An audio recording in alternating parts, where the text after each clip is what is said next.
And now something completely different. Good afternoon. I'm speaking to you live just outside I like to think balding is just God's way of saying, now let's see you get laid. Is it true that if you don't use it, you lose it? What I'd really like to do is put the greatness of this man in perspective. The hair loss community has a lot to be thankful for, having you as a spokesperson. You mean you just call this guy up? About life and about reality. And now, America's #1 reality radio show for men. Live from Los Angeles, it's Spencer Kobren's The Bald Truth. Hey guys, welcome to the show. 888-659-3727 is the toll-free number. Thank you guys so much for hanging out and tuning in. We're not going to get into to Joe's issues, but we're here. Why is it always my issues? I don't know why. You tell me. Well, I was here on time. I just know that when I logged in, I heard some F-bombs. I heard some S-bombs. I saw the back of your monitor quite well. Nothing gets me upset. Honestly, I'm at a stage in my life where I just anything that is not related to my health or some fucked up stuff going on with my loved ones or whatever, I don't give a shit. See, I like that. Means nothing. Trolls. Good on you. Trolls, people in the industry who are, fucked up, continuing to try to stop us from providing the truth to consumers. They can all go fuck themselves. I can't lose any sleep or time and waste it even thinking about it. I talk about it on the show because that's partially what the program is about. It's my place to vent as well. It is a good place to vent. It really is. That's what it's for. Guys, and if you want to call into the program, it's 888-659-3727. We are live. We do the show every Friday about 2-ish, usually, here on the West Coast, 5-ish on the East Coast.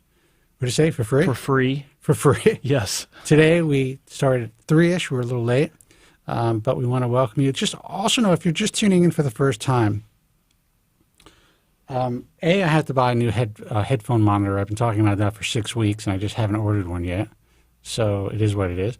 And B, you will never see us selling anything on this program. I've been able to run the program commercial-free since I got off the radio. And I chose to... Well, no, that's not true.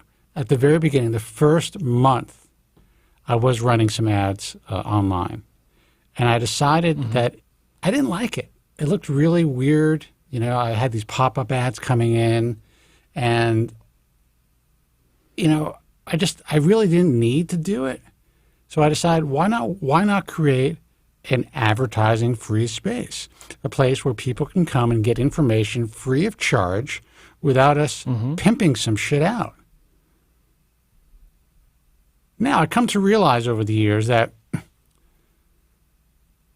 when you pimp stuff out, for whatever reason, on the internet, you seem to get a little bit more attention.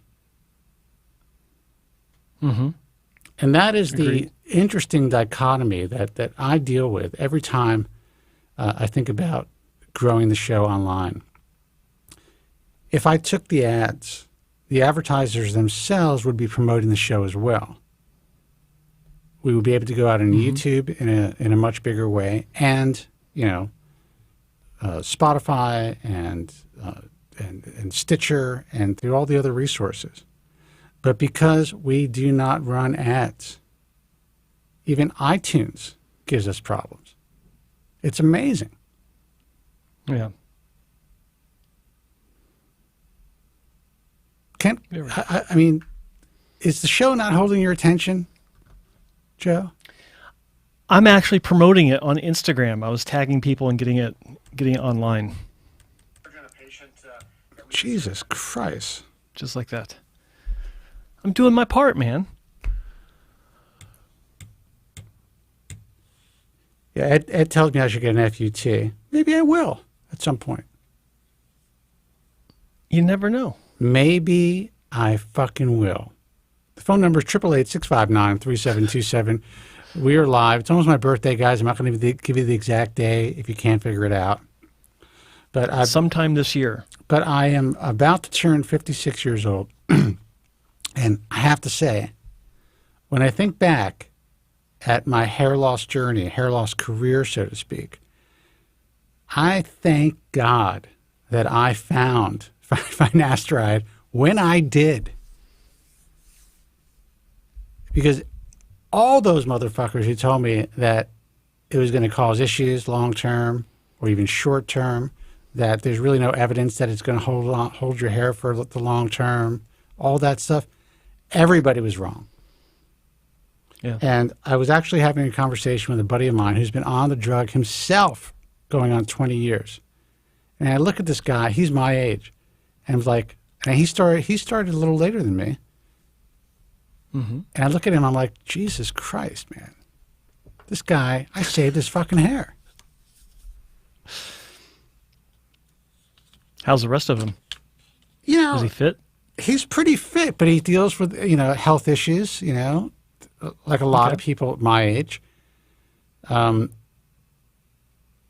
It's just the way that it is, But otherwise, he's pretty fit. He works out.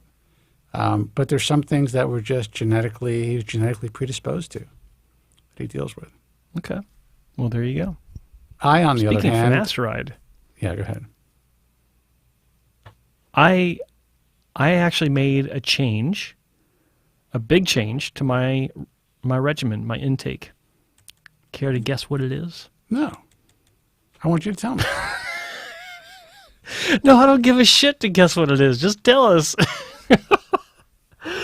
After all the hype, actually, after being around at the very beginning of its formulation, seeing the spark that led to the idea for this product, I have finally had the doc call in the script for topical liposomal finasteride. Wow. And I'm taking it. And I gotta tell you, after one try, you're impotent as fuck. I realized I liked it because it's nothing like I expected. Like it's a topical liposomal gel, but it doesn't look like a gel. It doesn't look like a gel has got some sort of transparency to it, or at least that's what I think of when I think of gel. It looks like mousse, but it doesn't have the same consistency as mousse. It's much denser than mousse, and just one squirt out of the bottle. One bottle is enough for 6 months, but I'm taking it. I'm applying it every other day. It's almost like a pomade. So you know when you put just a little bit of pomade in your hair. Who's prescribing it for you? Dr. Wong. Dr. Wong. It's the Hassan Wong, Where's which my is gong? the original, by the way. I gotta get that sound effect. There we go, Dr. Wong. Yeah. And yeah, I was there from the beginning. Like when this was, Dr. Hassan first came up with the idea, and he's the one that's been really pushing this. And it's almost like I was going to say, like with pomade. Like I've been using a pomade sometimes where I'll get just a little bit, just enough to cover a nail. When my hair's still wet, I'll towel dry just a little bit right out of the shower. I'll rub it through my fingers, and I'll rub it through the front of my scalp. And then when I blow dry it, it's got this almost like this fullness that I can't get any other way. It feels thicker, but it doesn't weigh on my hair. It doesn't weigh it down because I got fine hair. It doesn't make it flat. It actually makes it fuller. So let me ask you this. This has the same effect, but for my crown. Maybe these guys could make this without the finasteride, just as a styling product. And we could pimp that out. It would work out. I'm telling you. Unless there's something else in there that would have to go along with it. But anyway, I'm enjoying it. I'm enjoying the use of it. I'm switching out from the oral finasteride. I didn't quit cold turkey, but I have reduced my intake. So normally, let's see, what was I taking? I was taking it every day. So I've reduced it to every other day. Don't do the next don't week. do that, dude. I'm going to just like kind of maybe twice, and then after that, done. I don't want to quit it cold turkey.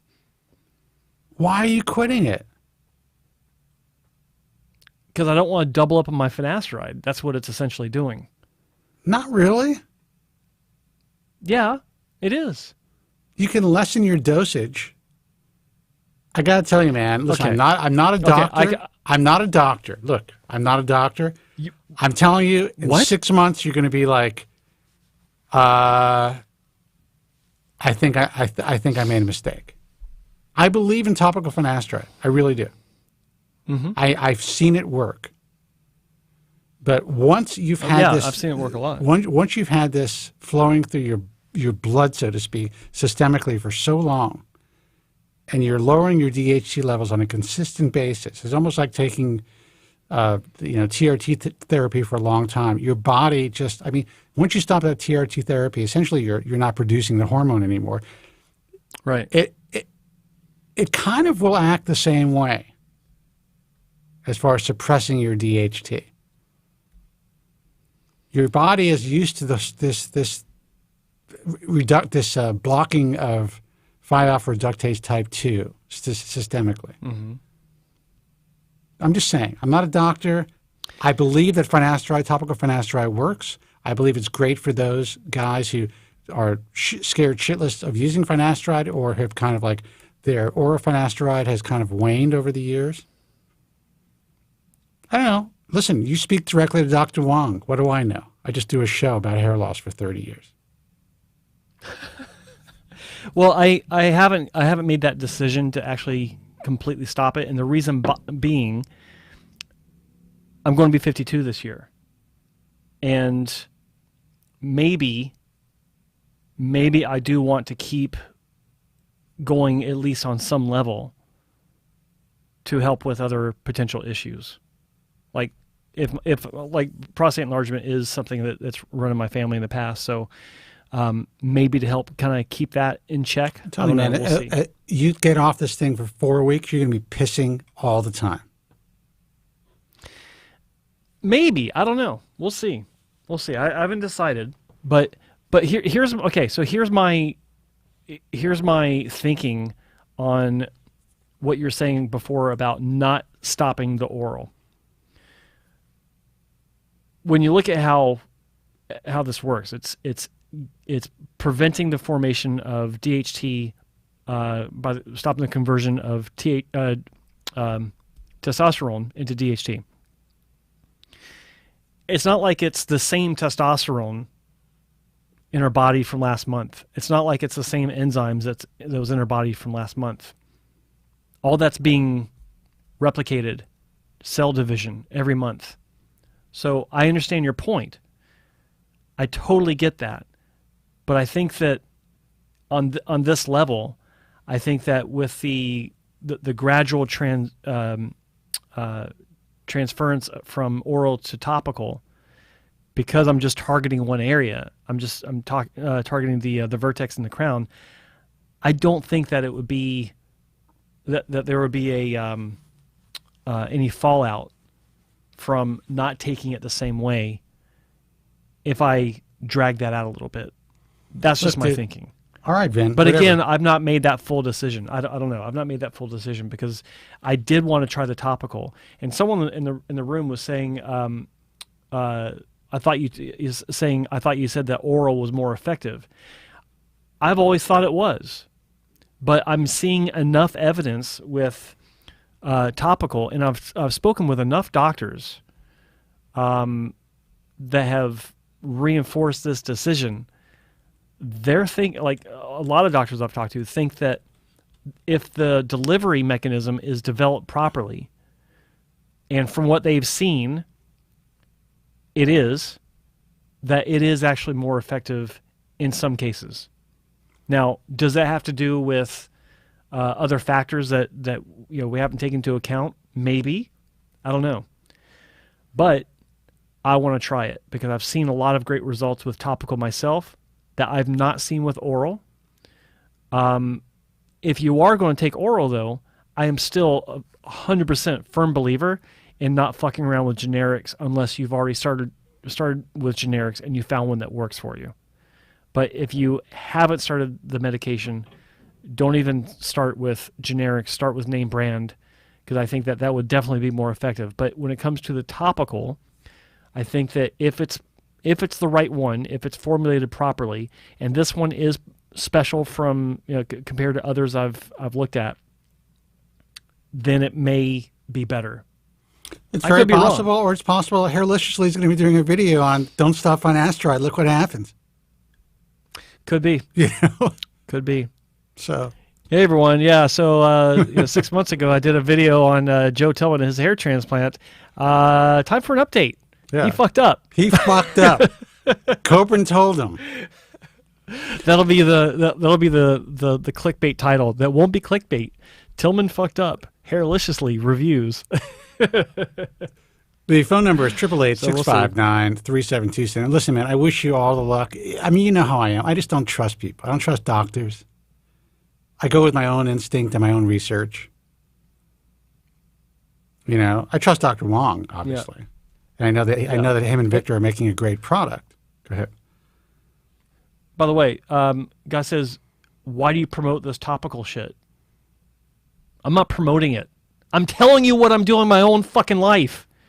I'm not promoting it. Can I just share what I'm doing in my own life? No, I'm not promoting it. You cannot share. It's like, Jesus. If you're talking about finasteride or topicals or talking about your life. Boy, we can't share. I was so thirsty earlier today. I had a nice, tasty, cold, unnamed beverage. We can't share. You know, for years, by me speaking about my experience on ProScar, I was called a Merck shill. Still am, to this day. I don't see them advertising here anywhere. And if they were to offer to advertise, that is one company I would take money from. Because when I was on the radio, they were a paid advertiser many moons ago. When I was on WABC and WOR and WJFK. When the drug first came out, and it changed my life, in my view, for the better, especially at the time. I don't know what it's doing to me now. It could be killing me. I could be being eaten alive from the inside out right now from this fucking medication. I don't know. Yep. But I'm about to turn 56, and if I fall off the planet tomorrow, I did pretty well. Let's take a call. Hey, you are on the air. Who's this and where are you calling from? Yo, what is up, guys? It's me, Connor from Oklahoma here. Jesus, Connor, man. Hello, Connor. You're right on the phones, man. You're right on it. What's up? Well, it's not like you didn't have time to call in. We're an hour and a half into it. That's true. It's kind of hilarious how when you talk about generics, which keeps us kind of as generics, when you talk about how generics can change, kind of shocks me a little bit. It's like, oh, whoa. Well, generics can change, and you know, one of the reasons why I was in talks with one of these companies. I'm not going to say which one, and they were considering. You know, everyone wants the American Hair Loss Association seal, and the one thing that I needed to know is if the company, and this is not Keeps, if it was the company, if the company would be willing to provide me with their source and when they change their source, so that if consumers want to check the American Hair Loss Association site, they're going to know exactly what they're getting and if their source has been changed. Just the information. Mm-hmm. Not that I would rip the seal away, not that they wouldn't be able to leverage that. Just let's give consumers full disclosure. Mm-hmm. That conversation never continued. It was like, you know what? We'll get back to you on that. And I'm telling you, this company was on my ass. They wanted this. And all I had to say was, let's be transparent. And it didn't work out. Now, this was not Keeps. I'm not saying you mentioned Keeps. I actually had a good conversation with the guys from Keeps probably about 3 years ago. But yeah, man, I mean, really? this is the Wait, deal. 3 No years one ago? wants to know that no one wants to let the consumer know that, listen, we're providing this generic medication and we know that it works, and from at least, it's supposed to work. But we're also going to work on getting the best price, just like your local pharmacy. So your generics, while they may look the same, may change, and you're not going to know about it. They will change eventually. Yeah, I mean, not necessarily. I mean, if they have a steady source and, the pricing is right for them and they're able to maintain, their profit margin. But the thing is, everything's changed. Inflation is skyrocketing. I'm sure companies are scrambling to find better and cheaper sources so that they don't have to really raise their prices on you. Actually, like, I'm at a position where, like, that side effect incident that happened last month, I kind of like around that time when it happened, I like made my minoxidil dose 1 milligram every night, and I cut my Finasteride pills in half to 0.5. So I don't like. It feels like it's cheaper and more. It's pretty much cheaper now. It's like half the price. Okay, just because you cut it in half. Yeah. Yeah. Yeah, and and minoxidil has like a 23-hour half-life, so why use it twice a day? Well, that's true. And also, listen, you got to understand, it's called a half-life because half of its life, it's still working for you. So if it's a 23-hour half-life, there's still medication in your body that's benefiting you, even 3 days. It's a much smaller percentage. But that's just the way that it works. Everyone talks about Finasteride half-life. And how can you do intermittent therapy? And, Finasteride only has a relatively short half-life. What is it? A half a day, Joe? Roughly, yeah. Yeah. Like Go ahead. I heard that like Finasteride has like diminishing returns of like 4 days or something.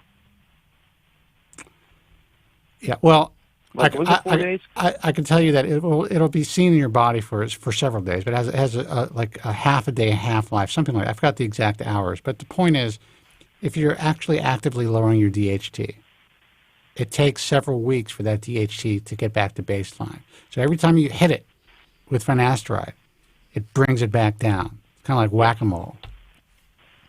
Not You're really, pretty much like punching that DHT, like literally beating it up. You're beating it up. So for me, intermittent therapy has worked because of that theory, and a lot of people do it. But listen, I'm glad that you're not having that side effect anymore. I'm glad that you lowered your dosage, and I'm pretty sure we're not doctors, but being that you're intervening early, being that you're having no other side effects except for that one-time chest issue, I have a feeling you're going to be okay. Thanks, dude. Like, I just want to like talk more about like what I'm doing now, because like I'm at like a place where I'm just like accepting where I'm at, and I'm just like I'm pretty much like not that anxious about anything anymore because good because you're being proactive. There's something to be said about the psychological impact of doing something for yourself and not just sitting there online all day reading about all of the possible issues that can happen if you take one of these medications. But you've taken charge, you're doing the best that you can, and that alone can give you enough solace and some time to kind of like get used to dealing with this. Mm-hmm. And I'm now like doing like a crazy workout schedule every morning just to get like some structure in my life. Well, that's important, dude. Okay, it is. Yeah. I want to hear you. If I'm like, still doing the show in 10 years, and I hope I'm not, but I might be, I don't know. I want you to call when you're 29 years old and tell the young guys who will be listening about your life and what you decided to do and that you decided to take charge. I can guarantee you, because you're starting so young, whether or not you keep all your hair or not, you're going to be much better off. Yeah. Like I'm wait, you still there? Yeah, we're here. Yeah, we're here. Okay, I thought something glitched.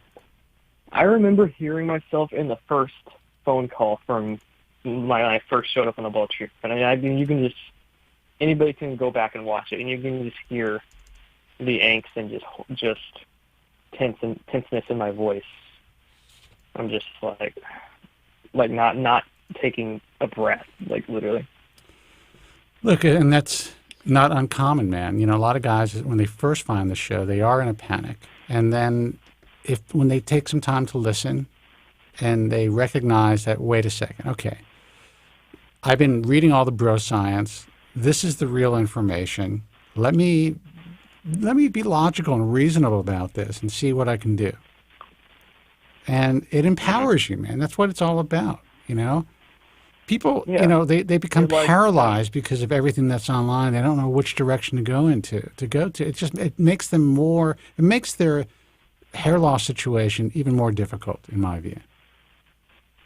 Mm-hmm. I think that when someone, like, let's say, doesn't have a job or they don't have, like, a structure or, like, goals, I think that kind of does make their hair loss even worse, like, psychologically, because they don't know what to do. And they also have hair loss on top of it. Well, and they're also focusing on their hair loss instead of making a fucking living or trying to improve their lives and just getting better each day. You know, my goal in life, and I've slipped in my life over the years, but in general, and I tell Tillman this all the time, I never compare myself to other people. I work to get better every day, you know, for me to get better every day, whether that's my physique. And I've let that slip. You go over the years, like I've been fat, I've been bloated, and then I get thin again, and I get jacked. But every day I'm like, okay, I fucked up today. I'm going to do better tomorrow, and that has always been my philosophy in business as well. See, that's Go ahead. That's like good thinking. Like that's what I'm doing with my workouts. I didn't work out that hard today. I'm just like, okay, I'm actually gonna once I hit the clock, I'm gonna go consistent and wait until the time and like do it until the timer ends. Because that's the only time where I'll be not relaxing. And that's it. Listen, to take an hour out of your day to train, it's nothing, man. That's an hour of like scrolling through fucking Instagram that you would have wasted. And even if you can't train as hard as you want that day for whatever reason, if you're tired, whatever you do, whether it's just, you know, running or working out with weights or whatever it's doing, that 1 hour will set the tone for the rest of your fucking day. Mm-hmm. So, by the way, good for you, man. Before I go, like I don't know, like if you guys are waiting for another caller right now, but yes, we are. We have a lot of calls on the line right now. Okay, yeah. So I'm gonna look back in this. If I'm 29, if I come back in here, I predict when I'm 29 years old that I'm gonna have short hair on the sides. I'm gonna have a haircut that's really long on top. And I'm going to have a full-on thick beard, and that's my prediction. I predict that when you're 29 years old, I'll be 66. Yeah, that's my prediction. I predict that when you're still young, I'll be old. What was that? What was that? Yeah. Your hair will be white then, but you would still have the hair. It's already white. It looks more brown on camera. But if you were to see me in person, or maybe I'll like if I do like an Instagram live, whatever it is, it's salt and pepper, man. That's just, you know, it's just the lighting in here with this camera. For whatever reason, my hair looks more brown. Like you could see some gray streaks, but it's more salt and pepper. But yeah, man, I don't care what color it is. Yeah, it could turn blue. Yeah, I'm good with it. Mm-hmm. All right, Connor, listen, I'm glad we were able to help you, and it's always good to hear your voice, and you sound, like you said, you sound much better than when you first started to call the show. I would agree with that. Yeah. Part of it's confidence of, yeah. Part of it's not being freaked out by being on a call-in talk show for men, which is probably part of it. Yeah. He's like, what are you talking about, Joe? Yeah. It's like, what? I have that voice still. Where it's like when I respond to someone, I sound like I don't care, but I actually do. All right. Well, you know, as long as you know it, dude, you can work on it. Connor, listen, man, good to hear from you. All right. Have a good week. Yeah. Thank you for letting me be on your show, dude. Again, we'd love to have you on. It's a pleasure. Yeah, man. All right. Yeah. Good All luck. right. Take care. Keep training. Bye. Be good. And get a Have job. a great day, guys. Bye. 888-659-3727. I didn't have a job at 19. I mean, I was working for myself already, but like people, they didn't understand, like, what's he doing? How's he doing this? He doesn't have a real job. I used to get so He's much driving a shit car. because I'd be like, he must be dealing. dealing He must drugs. be dealing in those Mary Jane cigarettes. My father would call me up at like, 7 o'clock in the morning, and he's like, Sleeping Beauty. Yeah. Hey, look, it's Sleeping Beauty. Yeah. Yeah. I've been up for 7 hours. That's an old paratrooper for you. Yeah. 888-659-3727. Let's see who this is. Hey, you're on the air. Who's this and where are you calling from? It's Morty from lovely Brooklyn. Morty from Brooklyn. How are Hello, you, man? Morty. All the regulars today. Guys, let me just tell you guys, once we drop a line, that means the line is open, so you'll be able to get through. That's 888-659-3727. If it goes to a voice queue, that means that we are busy, so keep calling. Go ahead, Morty. Hey, guys. What's up? It's good to hear. Not much, man. Doing well. Just giving you a call to wish you an early birthday. Happy 52nd. 52nd. Yeah, thank you. Yes. That would be lovely, man. I'll take that. No, that's right. I'm sorry.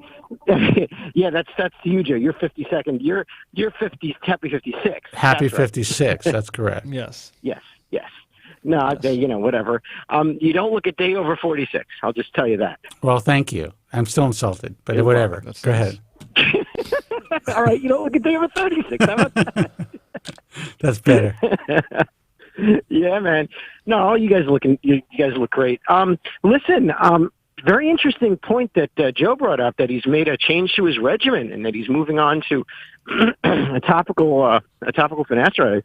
I think it's interesting. It actually opens up a question for me because I use a topical as well. It's also formulated by a specific doctor, and one of the concerns that I've always had is because it comes from one doctor. Then you're putting yourself in a real niche in terms of, where you're getting it and all the rest of it. And the big question that I would have is that if tomorrow,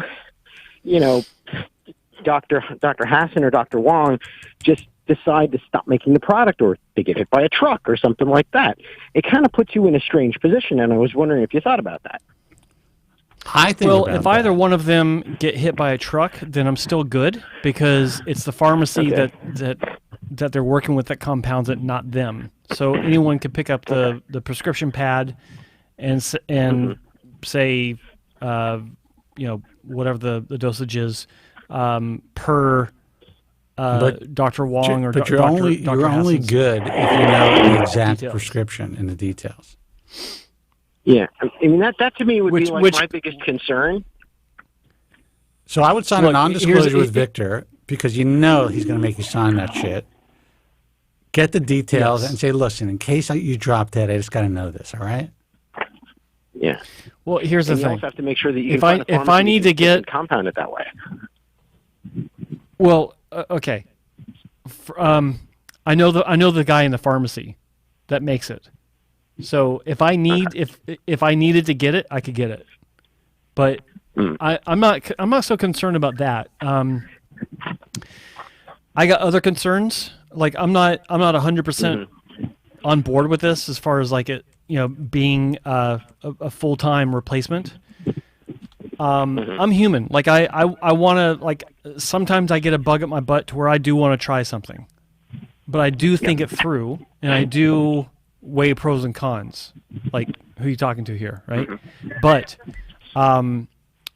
as far as being able to get this long term, I don't have any qualms about that. I know I could get it if I needed to, if something were to happen. Like there's a few situations where I couldn't get it. If Dude, where are you? Sorry, you at a party? Are you like in a subway? No, I'm walking past the project, man. Oh my God. Okay. I remember those days. Anyway, man. So go ahead. There are a couple situations that if they happened, I wouldn't be able to get it, but it's very unlikely that those would happen. most situations I could still get it, so I'm not concerned about that. But it's a good question. Cool. And guys, by the way, you guys in the chat room were asking about the UK number. I put it on the screen. So it's 0203-3724-683. The line works. And there is one line open. So you can call in right now and get through. Yeah. Because I'm using the product that I got from Dr. Carlos Wesley, who's the first hair doctor I went to go see when I started this journey, which, by the way, IHRS member, found him through you guys. Nice guy. Using his product, I buy it through him. It's labeled by him, formulated by him, and I don't have access to the pharmacy. I buy it through his website. And that was always a concern of mine. So that's why I asked the question. That makes more sense. Yeah, no, that makes more sense because you don't know where he's getting it. I know, like, I actually go to the pharmacy that's compounding it for Victor and Jerry. So, and I know the guy anyway. So it's that's not a problem for me. But what your situation involves makes a lot of sense. But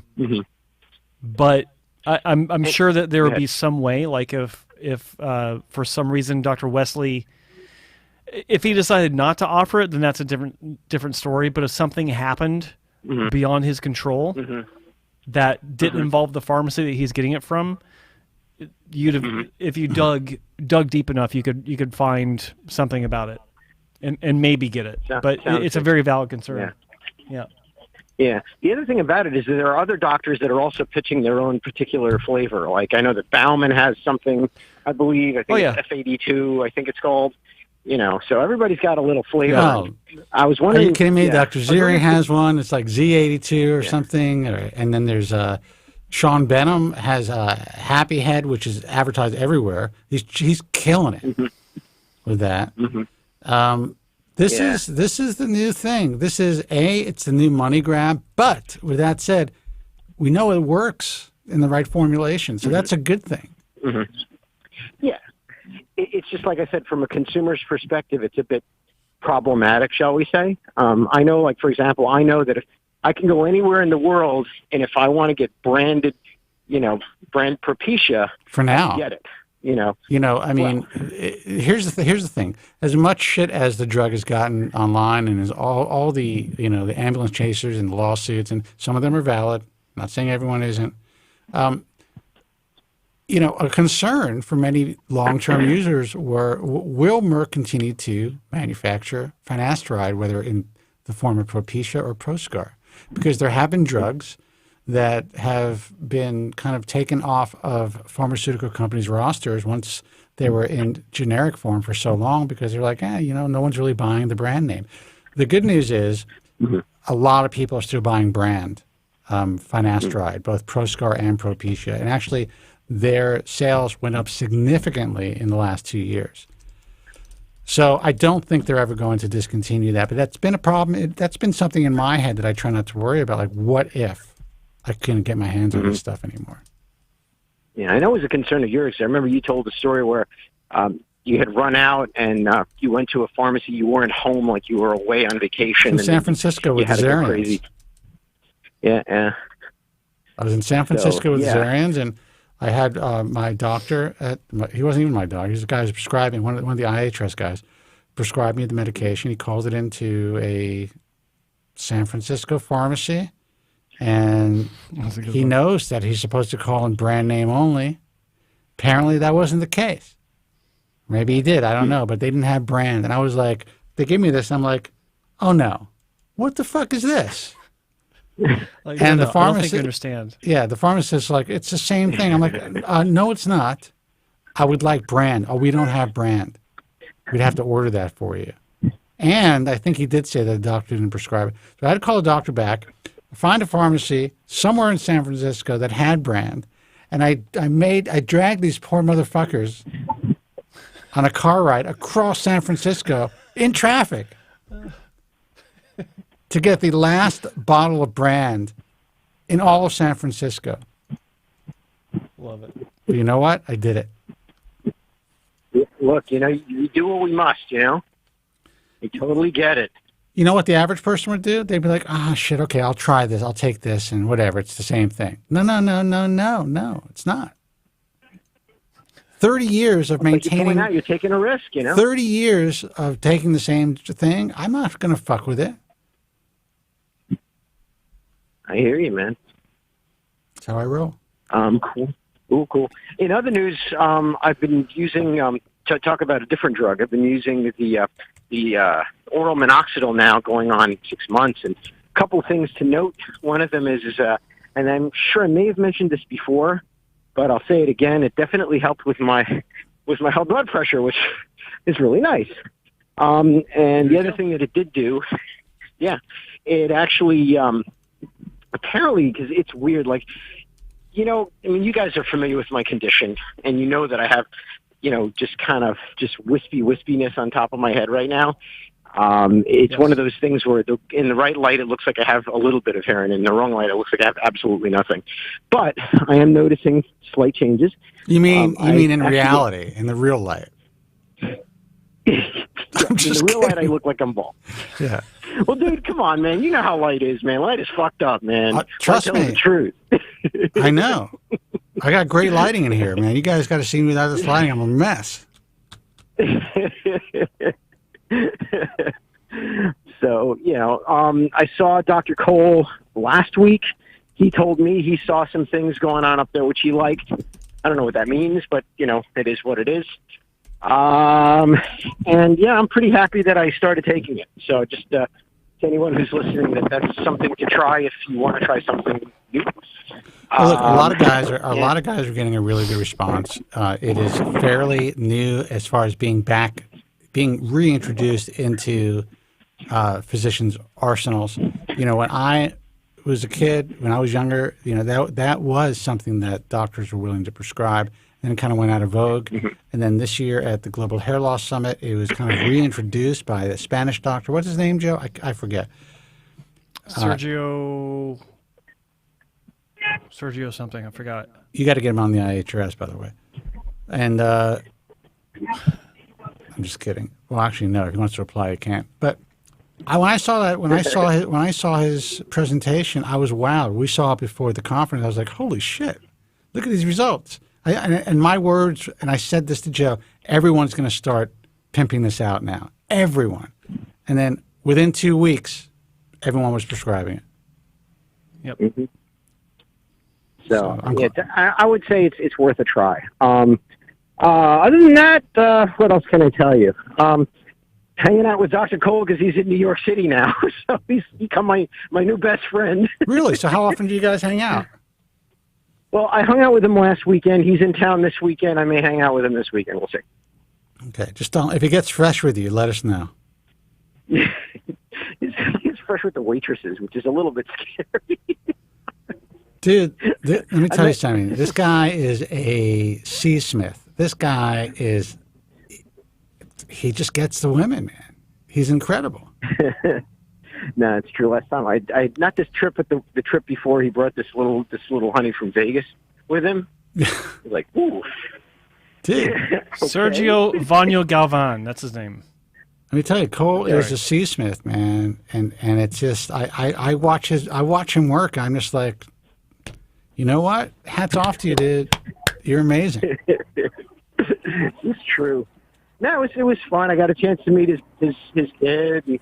And, he's also got a real heart of gold. That's another thing about him. I mean, he was actually going out of his way to help a friend of his overseas to get some help for, I think it was for COVID that he had. Ahmed. He was like shipping Yeah, medication. we know all about that. Yeah. Mm-hmm. Oh, okay. Yeah, I hope he's all right. Yeah. Well, he's getting better. He's getting better. I will tell you this, that it's interesting. I'm watching the chat group, and, a guy that doesn't get any real credit is the guy that actually made the original connection to get this, I guess it's the cell-based therapy, to Ahmed, and that is Craig Ziering. He hooked all that. Mm-hmm. Now, John Cole stepped up and said, when someone was asked if they can get it to Pakistan, he's like, I'll do it. And he sent his son over there. So he fucking stepped up. But I got to tell you, I'm watching this chat, like, no one's giving this guy Craig any fucking credit. I'm like, what's going on here? And then... Was it Craig? It was Craig. And then, this is the funny part. I'll tell you how cheap doctors are. It's unbelievable. It's unfucking believable. So they're like talking about maybe starting a fund for expenses. Jesus, Diamond Bill Rassman, my boy, is like, yeah, we'll send in $100. I'm sending $100 to John, which is nice. There's nothing wrong with that. But I'm thinking, you guys are actually going to be passing the fucking plate. You guys are millionaires. Passing the plate for a C-bill. Fucking, you guys are fucking millionaires. So I got so frustrated. I was just like, listen, John, and this is not take credit for anything. I just couldn't believe it. I'm like, whatever it costs, if you need money to take care of this, send me the fucking bill. I'll give you a credit card. That's it. You know? Now, of course, he wouldn't do that because it's not costing him a fortune to send his kid to Pakistan and to, you know, it's a few $1,000s. Well, he only went as far as the UAE, and he was having a ball in the Burj Khalifa and all this kind of shit. So he was all right. Oh yeah, I got to tell you, he's got a good kid. Oh, yeah. And let me tell you something about John Cole. Yeah. John gets a lot of shit. He really does, and John could be difficult, you know, and he admits it. But he does have a heart of gold. Deep down, the guy is a good dude. Yeah. Oh yeah. I think he's very misunderstood. Yeah, I would say that he's one of those people that either you understand him at a deep level quickly, or you're going to think he's just a giant asshole. And again, he's not somebody to, you know, he's not a nice guy. And I'm from Brooklyn, so I'm not a nice guy. So I understand this. You know what I mean? Yeah. John is John. And as long as you understand the deep John, then the surface John is just something you can ignore. Well, I can tell you that one thing I really pride myself on is that I am... That's well put. It is well put, by the way. I am probably, and so is Joe, but the only person in this industry who ever had to work closely with John Cole on a project that ended up being better friends with him than enemies with the guy. And that's because I understand them like you. The guy wants to see things done in a certain way. That's it. Yep. Mm-hmm. And there's nothing wrong with that. I like him. I think, he's got to drop the whole hayseed thing, The whole what? when he's here. the whole Georgia thing, Can't do it, man. It may work for him. I don't know. It does work, it might for work him. for him. Like I said, he's a seasmith. Yeah. He wears like a scarf. He's got these slippers, shoes, whatever he wears. This is true. He's got this whole thing. Yeah, you're right. Scratch that. Let him. John's got John. I stand corrected. John has to be John. Women like the guy, man. The guy is smooth. Yeah, no, hey, but I hope and pray that he does well here. He's like I said, he's generous. He's kind. God bless him. Well, I'm glad that you are enjoying his company, and let us know when that ends.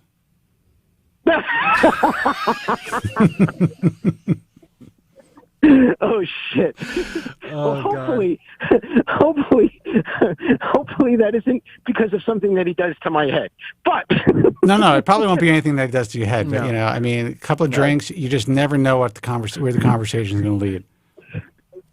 Yeah, well, I will say this: he is a consummate professional. He's a great doctor. He's really good at what he does, and he cares. And that is fucking unusual.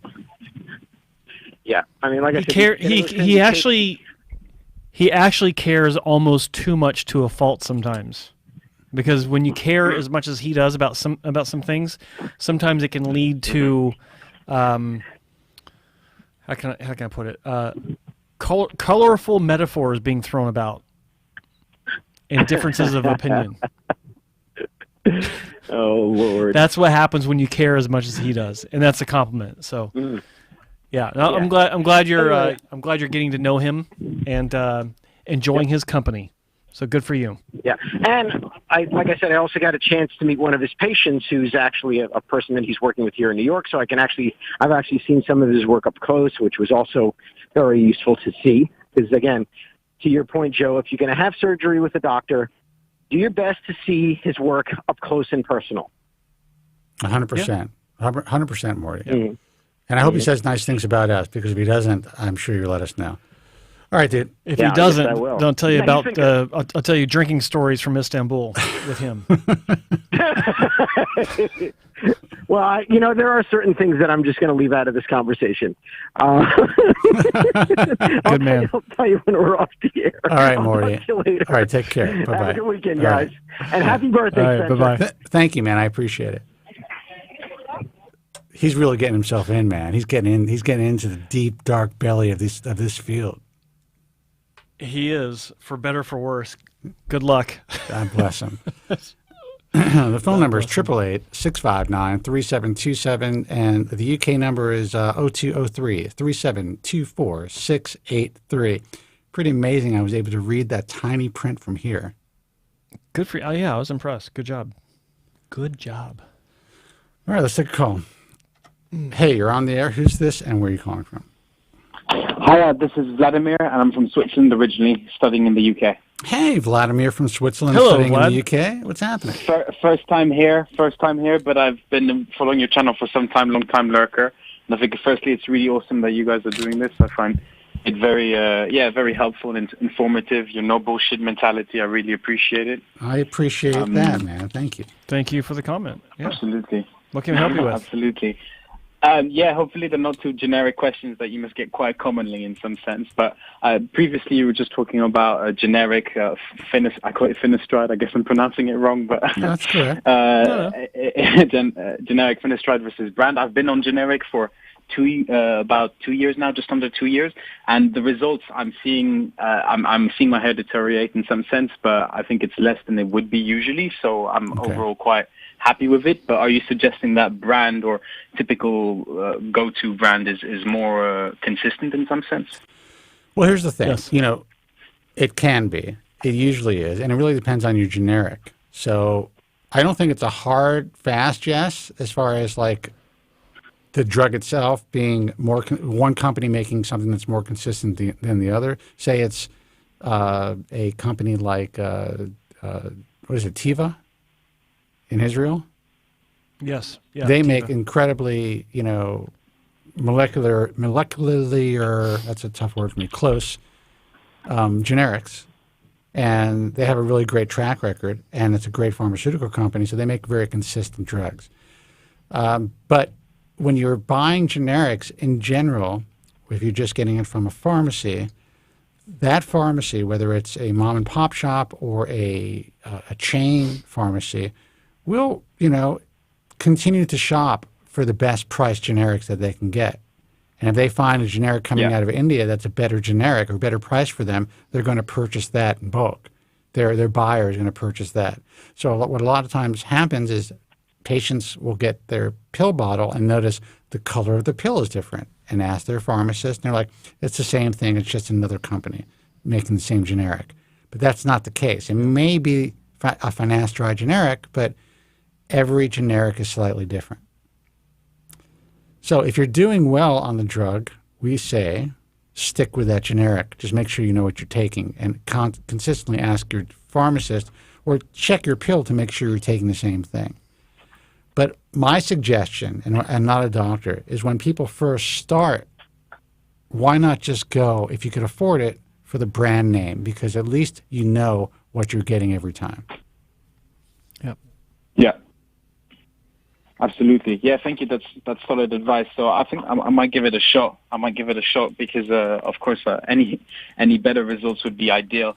And a quick second question, because I don't want to take up too much of your time. No, go ahead. It's related to widow's peak, and of course I know, as the previous conversation was, knowing your doctor and the importance of the work that they've done, because it's very much something that requires a lot of skill. But once you've had that type of operation or hair transplant, things like Finasteride and such, they won't affect that, right? It's already cut off in some sense, or not at all. What do you mean by cut off? Because I don't know, there seems to be very moderate success, or rather inconsistent hit and miss regard, treating widow's peak or just hair transplant as a whole. So does Finasteride improve the circumstances at all, or is it a completely separate thing? Well, here's the thing.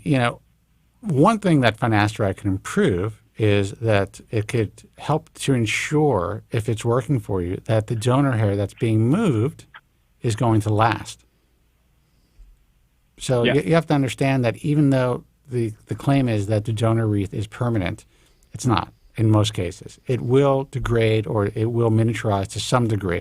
Some people, it will miniaturize to a really significant degree. You see guys in their 60s, 70s, 80s, and you see like, holy shit, like if this guy would have gotten a transplant 20 years ago, he'd be fucked, you know, because the donor is so see-through. Yeah.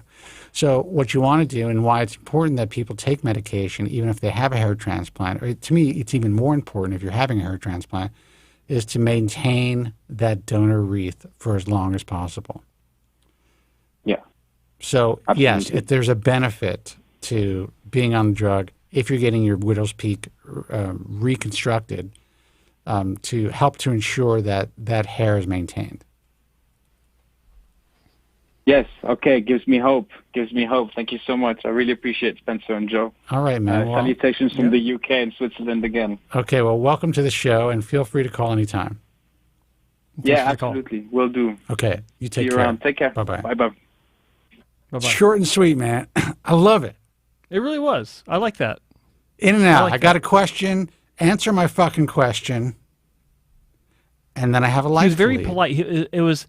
I hope it's not a question that you've been getting too often, or words to that effect. That was considerate. Very considerate. But here's the thing: this is the hair loss show. The one thing that was very interesting when I first started the show, the first 5 years or so, I remember a program director basically saying, "You do the same exact show every week. Yeah. How does that work?" I'm like, "Well, it's not really the exact show. It's different people who may have some of the same questions, and there's a whole new group of people listening. So to them, it's new." Yeah. I don't need to change from topic to topic like every other robot radio host out there. That wasn't my thing. And with 240,000 people every day waking up discovering they got hair loss, it's a fresh audience. Like, it's always a fresh audience. See, like more people are hearing it. And when you're dealing with program directors, they're used to something. It's funny. One reason I think radio failed, besides, internet killed the radio star, is that they never really aired their program kind of like in a serial format, like television did, for instance. Right. Everything's daily. Yeah. The morning drive, morning show, afternoon, same fucking people 5 days a week. Well, they used to. That's how it got started, actually. Yes, it was like a serial in the 30s. Serial stories. Yeah. Yeah. Yeah. Yeah, a long time ago. I made a suggestion to a local radio guy. The station was dying. I'm like, listen, if you provide people with content that they have to look forward to once a week, they will tune in to that show for those 2 hours or 3 hours every week because it's unique. And he's like, what do you know about radio? I'm like, nothing. 20 years later, this guy contacted me through LinkedIn asking if I had a job for him. That's a true story. That is a true story. That's good. That's good. Couldn't find a fucking job and wanted to know, like he thought that this is like a big, like a real studio, like in a radio studio. I mean, it's a real studio. But I could run it all myself, man. I don't need a board op. I don't need your fucking help. I don't need a producer. You should have been nice to me 20 years ago. That's why he doesn't have a job, because anyone can do it. Yeah. Yeah. It's like, well, not anyone can do it, but No, I would say anyone. It is, when I first started doing it all myself, it was a lot of thinking involved. Now it's like driving a car. I can switch the cameras and I'd run my 360 and I could deal with the sound and I can take my phone, screen my own phone calls, all while keeping up the conversation. I think that's the tough part for people, because I've seen people who tried to run their own shit and they're lost. But if they practice law, it's like anything else. If you practice, you can do it. All these guys, radio producers, what the fuck do you need a radio producer for? You want somebody on your show, you pick up the phone. Hey, listen, this is Spencer Kobren. Yeah. Love to have you on the show. Why do you got to pay this guy $85,000 a year plus benefits? To pick up to basically cold call and get people to come on the show. Yeah. And then you got the call screeners, in quotes, the associate producers to screen the calls to make sure that everything's okay. I don't need a fucking call screener. You want to call and say, go fuck yourself? I'll just hang up on you. I'll keep the conversation going and say why. Sometimes. And I've done that. Guys, we do have lines open, so call us now if you want us to keep going. It's 888-659-3727, 888-659-3727. I was contacted by a guy last night who was an associate producer. He was the producer of my program at Westwood One. He was associate producer for a really well-known radio host who kind of went off the grid in a sense and started to do podcasting and had some success with that. And this guy does his own podcast. And no one understands how this still exists. They're like, how do you monetize it? How does it? I'm like, if I try to explain it to you, you just couldn't do it. You wouldn't understand. Everyone wants to know why we don't take advertisers. How you run the thing without taking advertisers. So is this just a hobby? It's not a fucking hobby, man. This is how I've earned for almost 30 years. It's just unconventional. And I like that. I like that people don't understand it because if they like once they get it, then they never forget it, and they're locked. They get it. And you know what? You think they think they would. I've explained it. I've given people a blueprint, and they just can't do it. Well, a few people do, and they're the ones that benefit from us being visible. And they may not understand how to do it themselves. They just understand that what we do is valuable, as far as the messaging, as far as the optics, as far as the branding, because this is branding. You know what is valuable to me? This is valuable to me. And if you're listening, Instagram person. Oh, no. Who contacted me. No, it's not bad. Why is it always, oh, no? Because it's my week. Somebody by the name of T-Bone contacted me through Instagram. T-Bone. Okay. Hi, Spencer. You have a great show. I wanted to ask advice for my 17-year-old daughter with alopecia. We're looking into hair transplants. Do you know of any surgeons that specialize in female hair loss? We're in Chicago. Thank you.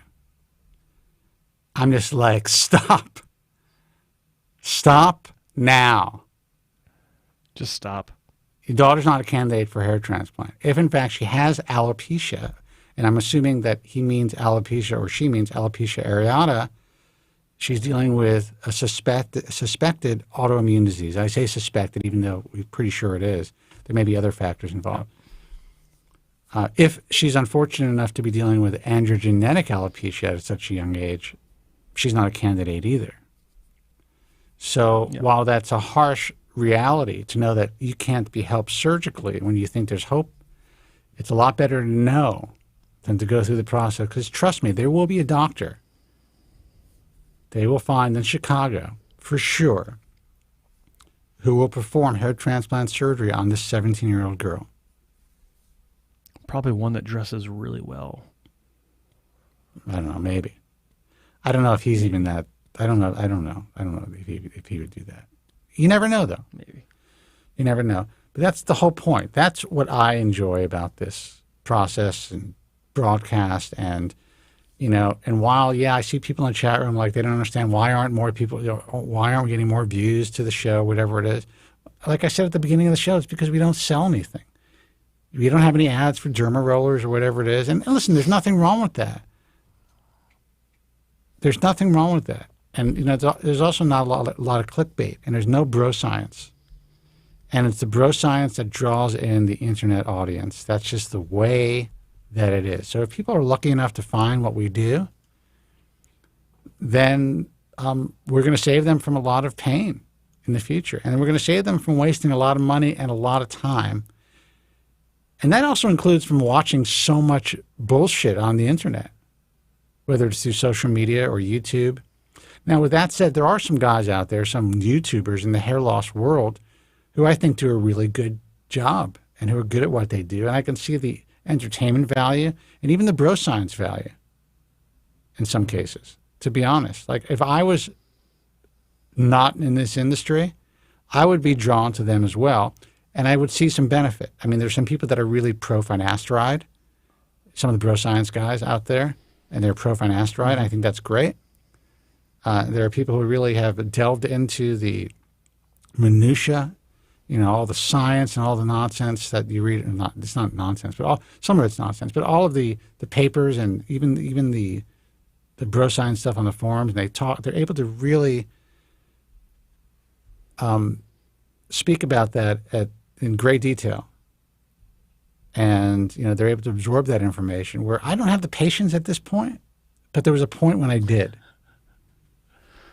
So I see the value in that for sure. But, you know, I just always caution people to know that, you know, at the very least, check with the American Hair Loss Association to make sure whatever product or service you're buying, make sure it's legit.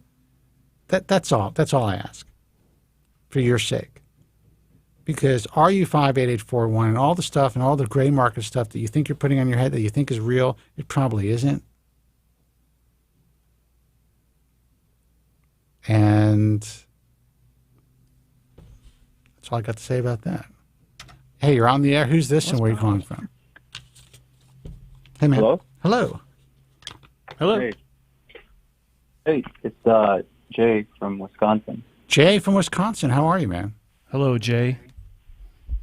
You know, not too good. I mean, kind of feeling sad for the people in Israel, Palestine. You know what's going on right now. It's pretty fucked up. It's pretty heavy. It's pretty heavy, man. And even sadly, even the U.S.'s reaction is kind of heavy to me. The whole thing is really fucked up. What's happening here in Los Angeles and New York, and you know what's happening. It's just a mess, man.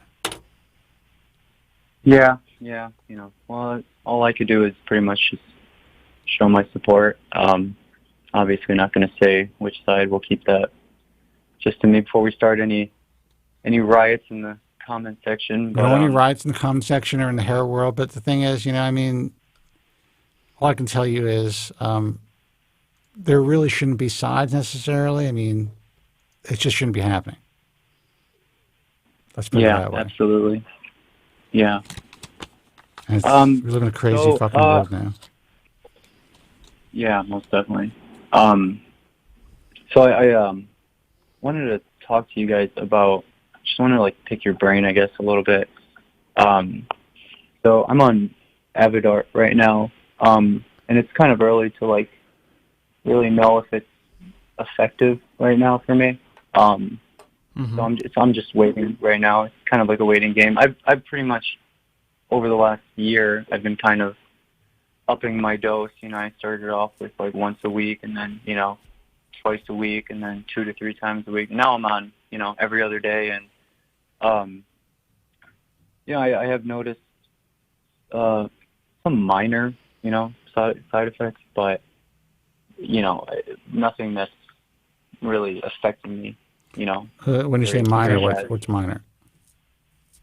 Well, I mean, it is minor to me, but so I have noticed very, very slight gyno, and it's been pretty much the same for the last year now.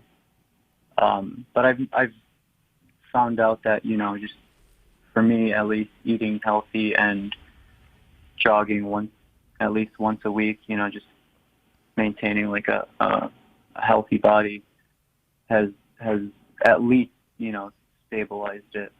It's good. Not even noticeable at the you wouldn't even notice it really. Hey Spencer, take camera off. Okay, eat a lot of good ideas. Also, I mean, what you want to do is you want to really try to stop anything that's any of the possible aromatizing effects of the drug. And there are changes in your diet that can help with that as well. And one is, eat like, what is it called? Crush, I can't pronounce it, but like, broccoli, stuff like that, cauliflower. That significantly helps to reduce aromatizing effects if you eat enough throughout the week, if you can tolerate it. And like you said, diet and exercise is huge as far as, trying to block those aromatizing effects, which are rare, but they happen. Yeah, most definitely. And I pretty much went with Avidar. I did use Finasteride for a year, but I didn't notice really. It wasn't it to me from like the first day that I took it to 1 year. I didn't notice really. I definitely noticed that it was it was getting worse. So that's kind of why I jumped on that. Okay, and you're noticing things are better in general with your hair on dutasteride?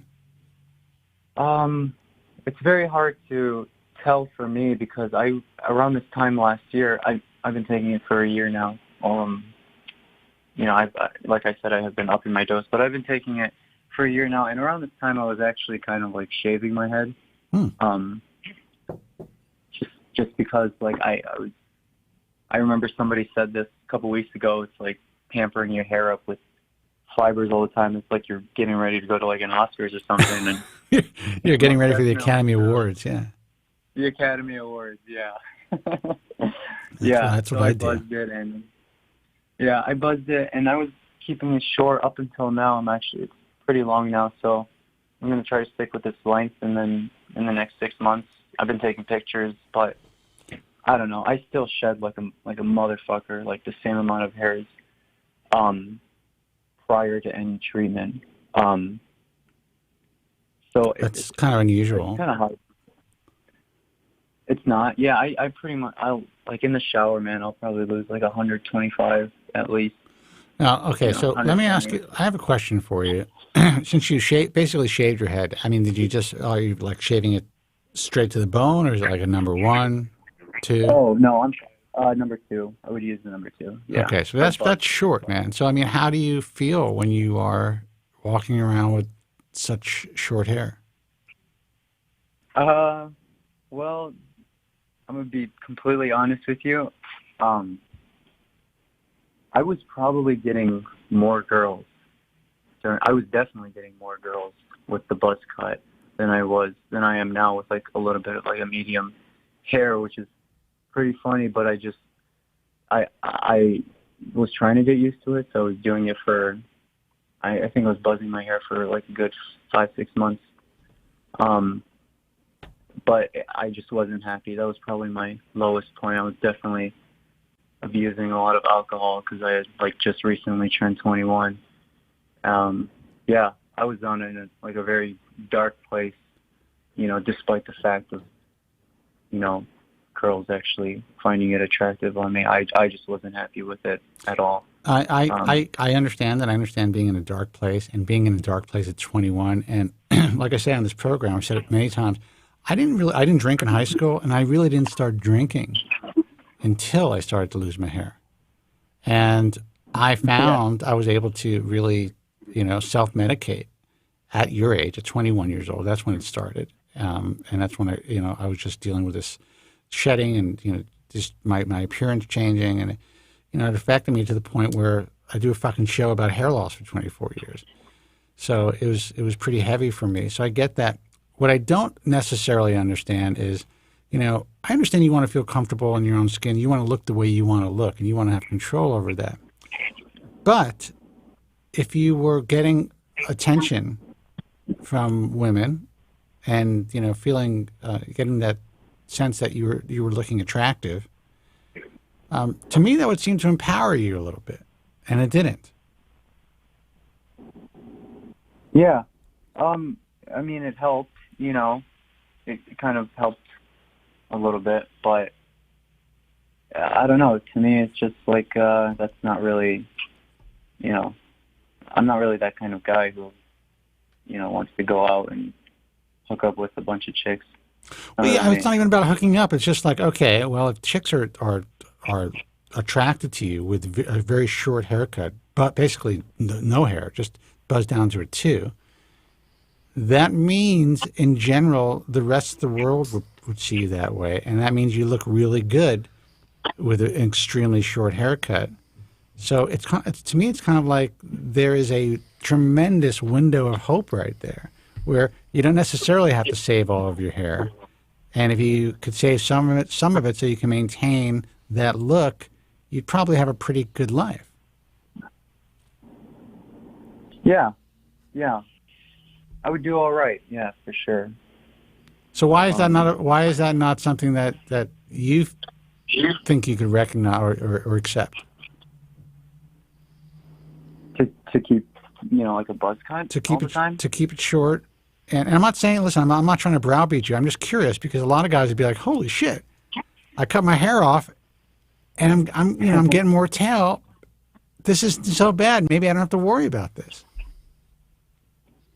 Yeah, I don't know. And it's a little bit more strange because, I got to use a little bit of fibers every day just to like cover up my like thin spot on my crown. So I don't know, man. I guess it's just, to me, it's like I always just grew up with like medium hair, and it feels like fun to be able to like style it, and like it does kind of like frame my face and my cheeks a little bit. But yeah, I wish I could answer that, man. I was doing fine, but at the same time, just kind of hurt looking in the mirror. I don't know. Listen, you called the right place, and I totally understand. I'm trying to figure out, your psychology around this, and I understand it for sure.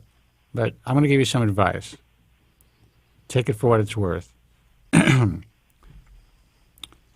If you're able to see less of a shed, which you will if you buzz your hair short, and you're able to live life knowing that, wait a second, I'm attracted with this short hair, you can still stay on the medication. You won't even have to fuck with the fibers if your hair is short. And you won't see all your hair going down the drain. And it may give you some time to kind of step back and just kind of think and even get used to it. How long ago were you wearing your hair that short? And you think if you wore it that short now, would it look the same or better or worse? Ooh. Honestly, I feel like it wouldn't look, at the most, it would look a little bit worse. At the most, because the problem area is mostly like just like a minor thinned crown. So yeah. Well, then I would say that if your problem area is not your hairline, and if you are able to frame your face and you're able to get away with short hair, what's your complexion like? My what? Complexion. Complexion. Yeah. What's your skin tone like? Are you Caucasian? Are you Asian? I'm, like tan, dark features, Arab, if you will. Dude, are you fucking kidding me, man? You got it made, man. Yeah. You fucking got it made. I'm angry at you. So I could grow a full beard, but I still decide to shave. Yeah. Man, guys would die to have those characteristics when they were losing their hair. Yeah. So that's my advice. Listen, I want you to call. You're welcome to vent and talk about your situation, get any advice on medication, whatever you want. But I'm telling you, if you go out in the world with a buzz cut and the world loves you, because that's what everyone's afraid of. They're going to be unattractive. They're going to be looked at differently if they shave their head or cut it close. That doesn't seem to be your situation.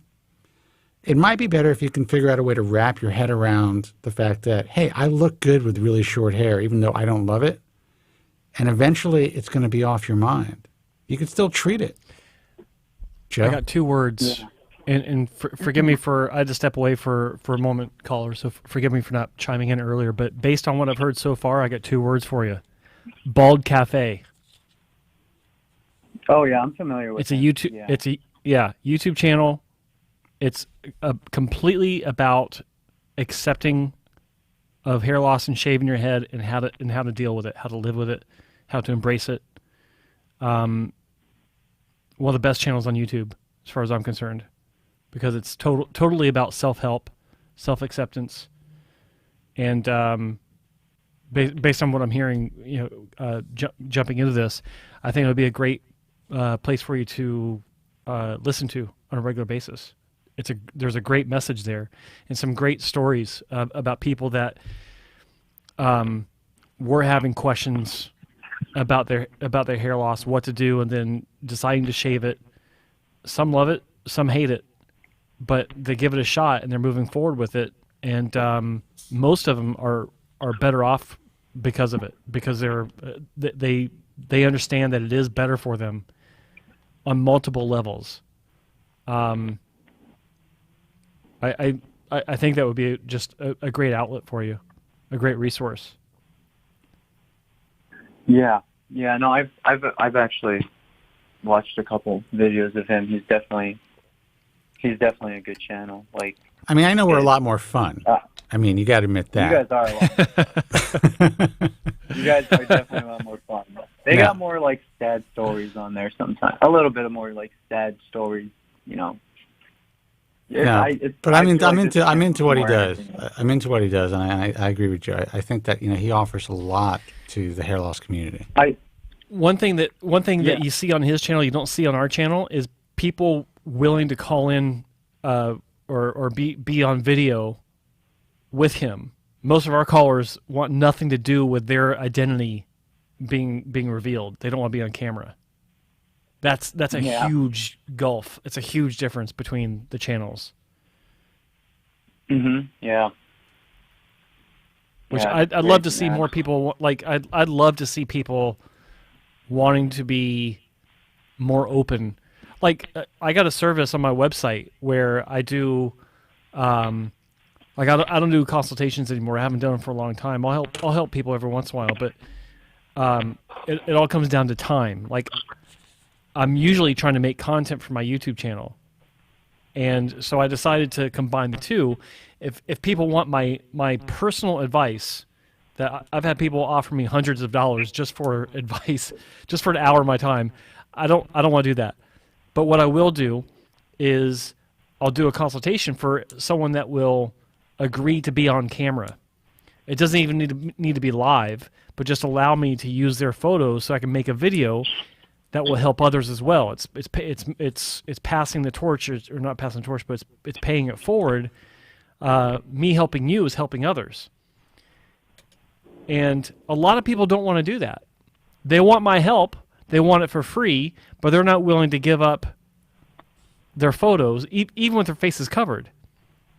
Y'all a bunch of selfish mofos, to be honest with you. Dude. We've been but doing on this Harry's for a channel, long time. But the point is, on Harry's channel, he's got people lining up to be on camera. Yeah. So they can shave their head on camera. I think there's like a sick little pleasure in that for a lot of people. Well, and on the flip side of that, there is something that I like. I like about and I guess it's my radio background, but I love the intimacy of this program. I love the fact that people can call in anonymously and talk about a subject that society doesn't allow us to talk about.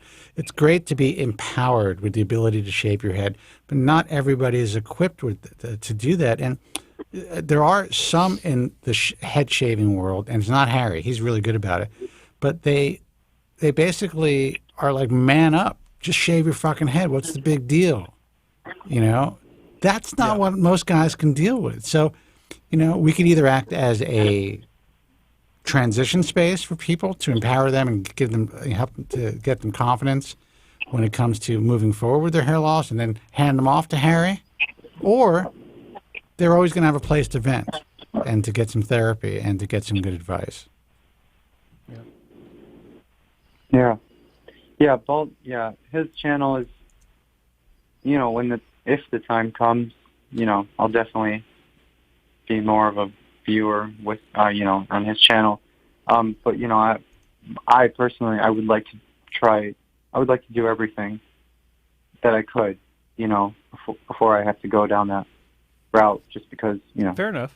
Dude, I'm telling you, I would glue an entire wig on my head before that. That's just the way it is. I've tried partial systems. I've done it all, and you know what? I'm open to it all. I'm going to be an old guy with a full-looking head of hair. That's my decision. But that's not for everybody. Absolutely. Right. So, no, man. I'm all in. I'm all into this fucking roller coaster. And part of Yeah, that that's- sucks. Yeah, I mean, I've never, and also like, you know, on the subject of like trying like, mostly everything. I did actually try minoxidil for a year while I was on Finasteride, but I actually stopped because I didn't notice it was doing anything for me. But I've been like kind of like researching it, and there's actually a couple of like these channels that like talk about, you know, like new treatments for hair loss, and I'm seeing some people recommend a mix of like tretinoin with minoxidil and also microneedling. Yeah, it's all old shit. That shit's 25 years old. The Leuenberg formula, back in the day when I was a kid, I would walk over to 71st Street and between 2nd and 3rd Avenue and just go to this depressing office and wait in line to get this fucking Leuenberg formula, which was the tretinoin, I can't say it. Trentinol. Tretinoin? Yeah, Jesus. Basically, it's Retin-A with minoxidil, and I would put this on my head, and it was totally irritating, and then everybody took that formula and kind of repurposed it, did their own. It's just been around forever. And you know what's funny is what's old is new. I always talk about RU8441. Joe, what's going on with my brain? I need to eat. And they were talking about that when I first started to do my research. The old bulletin boards, people were talking about that shit. Like, there's nothing new, people. There's nothing really new that you guys are talking about on YouTube. Except microneedling has become more popular and using dermapens or derma rollers and, of course, PRP. And now there's the exosome. Or minoxidil, but that was old too. People were doing that before. That's come back. And, of course, that's what I'm saying. Yeah, the use of exosomes now, that's the big fucking money grab. That's the money grab of the day, yo. But does it work is, you know, what I'm trying to get at. I think that did you ask me about exosomes, or did you ask, did you want to know about I'm sorry. I mean about the like the tretinoin and the minoxidil. The only thing that it's supposed to act as a vehicle to really help minoxidil to absorb more. Now, you could also microneedle, and you're going to get greater absorption, but you're also going to get greater irritation, and you're going to get there's all kinds of issues. You know, if you microneedle once every 4 or 5 months, you're probably not going to have any issues. Or if you microneedle, you know, once or every, you know, twice a month, if you go to a professional to have it done, you're probably not going to have any issues. And even though they're not selling anything that's going to go too deep, I think that if you continue to microneedle on a daily basis, like a lot of these guys do, it's possible you can cause some fibrotic tissue. There won't be enough time for your tissue to really heal. So as far as the Retin-A mixed with minoxidil, yeah, there's been evidence showing that it absorbs more. It helps with the absorption rate of minoxidil. But it also causes a lot of people irritation. And there have been some issues with fibrosis of the scalp if it's overused. So this fibrosis stuff, is that like scarring? Is that scarring? Yeah. Oh, wow. So that means you can't even, it's just doing damage at that point. It can if it's overused. And a lot of guys will overuse all these products. You know, they figure, okay, why does she only use, 1 milliliter when I could use 2? More is better, right? And all of a sudden they have inflamed scalps. They're wondering why their fucking scalp is hard or why they're losing hair. It's not growing back because they're causing scarring. That's permanent. Shit. That's crazy. So my advice is this. And we'll take another call before we go to it, but my advice is this. You look at it with short hair. If you can wrap your head around it, keep it short, continue to treat your hair, you'll notice a lot less shedding, I'll tell you that. So you're not going to see that visible shedding on your computer and in the shower. You're not going to be counting hairs. And It's also going to be easier for you to apply topicals if you choose to use them. Mm-hmm. And it's also going to be easier for you to assess whether or not you're making any gains. Yeah. Yeah, I mean, I mean, eventually I'm going to have to be forced to, keep it shorter and then shorter. So if that happens, if I don't get any, if I don't gain any more hairs, I can tell you this. If I was your age and if I cut my hair really short and went to the bars and recognized that I'm getting more attention than I did with a quasi comb over or whatever you're dealing with, or you're having to put Topic in your hair when it's medium length, that shit would be gone. I wouldn't want the pain in the ass. I would just be like, all right, I just won. I just fucking cured my hair loss. Yeah. Or I cured the issue. Yeah. So think about that, man, all right? We're going to take another call. Yeah, definitely. Well, I mean, I really appreciate it, guys. Kind of like boosted me a little bit there. So. Well, I'm glad. And you know what? Feel free to call anytime. That's what we're here for. Yeah, I will. All Thank right. you so much. I'll keep you guys updated. Yes, So, please. Thank you. Thanks Take for calling. care. Bye-bye. Guy won the lottery. He says he shaves his head and he gets more tail. It's like, what's the problem? You just won.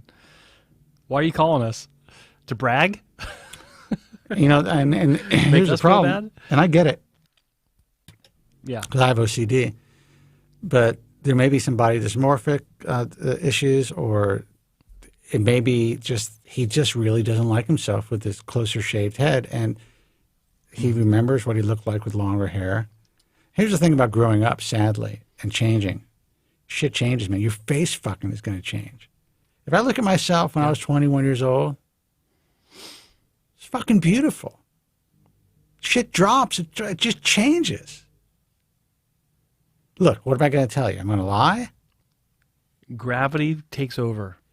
Yeah, I mean, and sunspots. I wake up in the morning, and I'm just like, I look like I got hit by a truck. That's just the way that it is now. I got to stand in a freezing shower to get the bloat down, and I got shit under my eyes. I'm like, I'm 56, yo. That's just the truth. Not yet. No, but I will be in a few yet. days. Yeah, 55. Yeah. So, you don't realize, and when I say it's beautiful, you don't realize what you got when you're 21 years old or when you're 22 or 23. Even when you're dealing with a fucked up issue like hair loss, I still look at pictures of myself and I was like, what was wrong with me?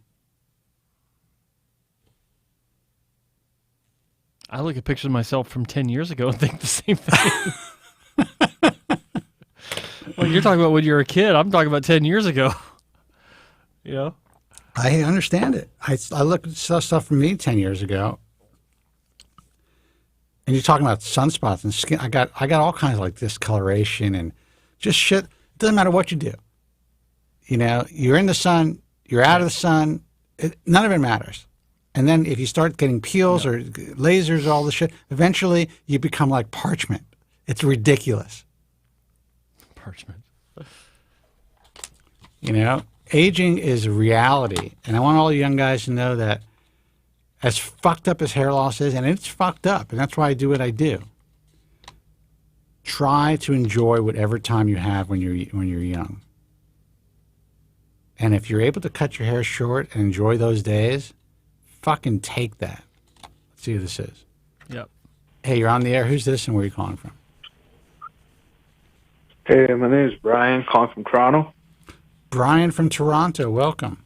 Hello, Brian. Yeah, thanks for having me on the show. Sure. What's up? Yeah, so I want to talk about, just got my hair transplant not too long ago. It's been 7 months. Okay. Pretty much, I like the results. Satisfied. I got around 2,500 FUE. And okay, congratulations. I have a question in regards to, thanks, in regards to, my main thing is when I'm out in the sun, I see where I got the work done. I can see a lot. I would say some scalp, some skin.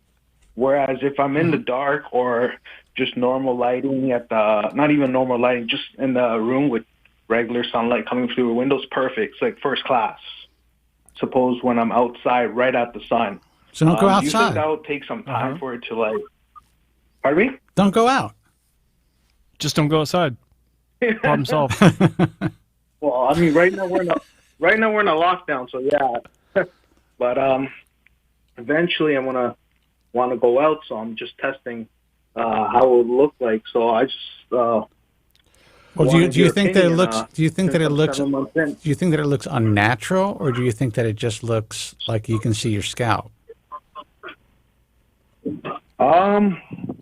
It's kind of, it looks natural. At the same time, it's like I can see it. It's like in between. Because before I had the hair transplant, the areas that were receding were the temples, and the middle part was fine. It was nice and thick.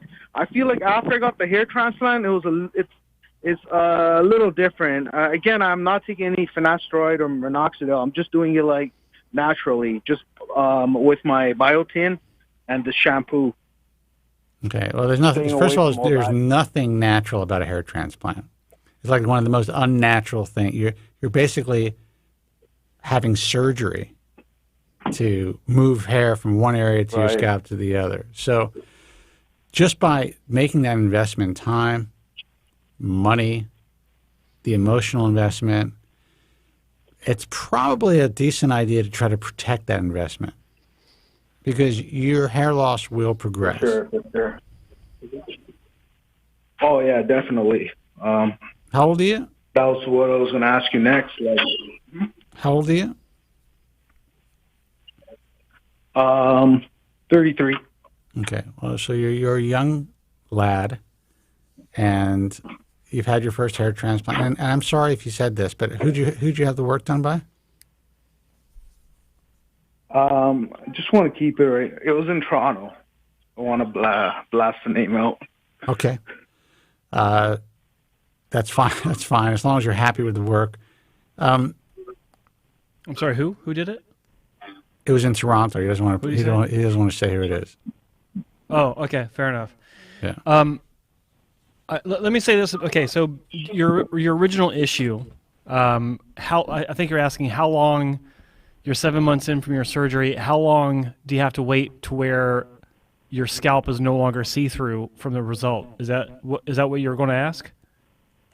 Yeah, exactly. I feel like I'm overlooking at it now just at the sign. Yeah, whereas before the transplant, I wasn't doing all that. So just want to know, is it going to get more dense, or I'm going to have to get a second procedure to get more density?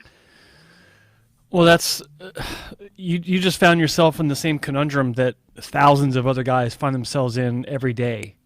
They realize that a hair transplant isn't restoring original density that they had before they started thinning or losing their hair.